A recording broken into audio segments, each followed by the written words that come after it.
আল্লাহ ডাক দিয়ে বলে, হাবিব আপনি মেহমান, আমি মাওলা মেজবান। আসসালামু আলাইকা আইয়ুহান নবী, মাওলার পক্ষ থেকে আপনি নবীর সালাম। বসেন, ওয়ালা সাউফা ইউতিকা রাব্বুকা ফাতারদা। আজকে মেহমান চাইতে থাকবে, মেজবান দিতেই থাকবে। আজ নবী চাইতে থাকবে, মাওলা দিতে থাকবে। আজ রাসূলুল্লাহ চাইতে থাকবে, হাবিবুল্লাহ বলতেই থাকবে, আর রব্বে করিম দিতেই থাকবে। আপনি চাইতে থাকেন, আমি দিতে থাকবো। মুস্তাফা নিচু হয়ে আছে। আল্লাহ বলে, ইন্না আতাইনা কাল কাউসার। জান্নাতের মালিক দিয়ে দিলাম, দুনিয়ার মালিকানা দিয়ে দিলাম, আসমানের মালিকানা দিয়ে দিলাম।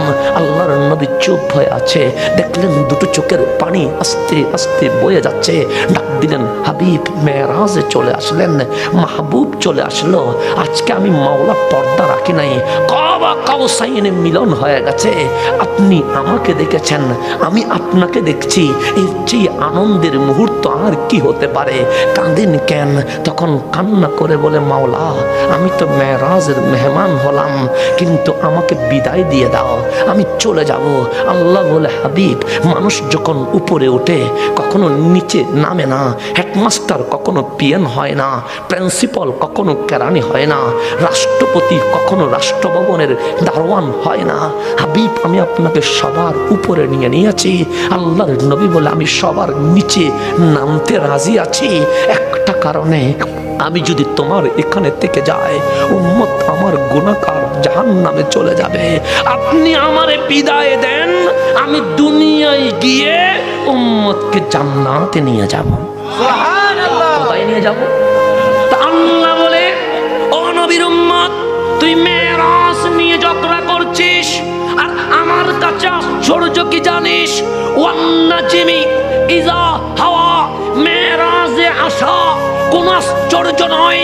কেন আমি আল্লাহ নবীকে মেরাজ করিয়েছি, আশ্চর্যের কিছুই নাই। আশ্চর্য হচ্ছে এই হাবিবকে নামাজের বাহানা দিয়ে আরো 9 বার এনেছি, কিন্তু বারবার বিদায় চেয়েছে। ওয়ান নাজমি, ওই নূরানী নবীর কসম, ইজা হাওয়া, যিনি উম্মতি উম্মতি বলে মেরাজ থেকে মদিনার জমিনে চলে এসেছে। সেই নবী মেরাজ থেকে এসেছে কার জন্য? উম্মতের জন্য। আজ সেই উম্মত কখনো নবীরে মারি ফেলতেছে, কখনো ফসাই ফেলতেছে, কখনো নিরক্ষর বলতেছে, কখনো মুরক্ক বলতেছে, কখনো মেন্টাল বলতেছে, কখনো আত্মহত্যার তোহমত দিচ্ছে। আজকে নবীর বিরুদ্ধে বলে আমার বন্ধু কিছু বলে না, কিন্তু আমরা যখন নবীর পক্ষে বলি আমার বন্ধু কমেন্টস করে, ভণ্ড তুই, বেদাতি তুই, মাজার পূজারি তুই। আমি কি করেছি বন্ধু? আমি তো নবীর পক্ষে কথা বলেছি। দেখাও আমি কোনো কবরে সিজদা দিয়েছি, দেখাও আমি কোনো নারী পুরুষের নাচের মধ্যে অংশ নিয়েছি। তুমি আমাকে কেন বলছো মাজার পূজারি? কোন কাজ আমি বেদাত করেছি? তুমি সামনে বসো। কোন কাজ আমি ভণ্ডামি করেছি? সামনে এসে বলো। কিন্তু তুমি একটা কারণে কমেন্টস করো, আমি নবীর পক্ষে কথা বলি বিধায়। তোমার বন্ধু যে নবীর শান বেয়াদবি করেছে আমি তার পক্ষে কথা বলি নাই বিদায়। কিন্তু শুনে রেখো, তোমার বন্ধু যার পক্ষে কাজ করে তুমি আমাকে বন্ড বেদাতি মাজার পূজারি ডেকেছ, কবরে তোমার স্কলার আসবে না, কবরে আমার নবীটাই আসবে, কবরে আমার রহমতুল লিল আলামিন আসবে। সেদিন আমার নবীকে আমি বলবো, যেদিন মুনকার নাকির আমাকে জিজ্ঞেস করবে, মা কুনতা তাকুলু ফি হাক্কি হাযার রাজুল লি মুহাম্মাদিন সাল্লাল্লাহু আলাইহি ওয়াসাল্লাম। মুনকার নাকির বলবে, দেখ তোর কবরে তোর মাটা কিন্তু আসে নাই, তোর বাবা 3.5 হাত কবরে কিন্তু নামে নাই, তোর বাবা, তোর বাচ্চা যে বাবা বাবা বলে ঘুমায় না সেই বাচ্চাও কবরে আসে নাই, তোর বউ যিনি তোর ছাড়া রাতে ঘুমায় না তোর বউ আসে নাই। দেখ আজ তোর কবরে তোর আকা, তোর মুনিব রহমতুল লিল আলামিন চলে এসেছে। দেখ আদার কবরে তোর দিকে তাকিয়ে মিটিমিটি হেসে বলছে, উম্মত ভয় করিস না, যেখানে কোনো আপন নাই সেখানে আমি নবী আছি। কি বলেছিলি নবীর শানে? কি বলেছিলি নবীর শানে?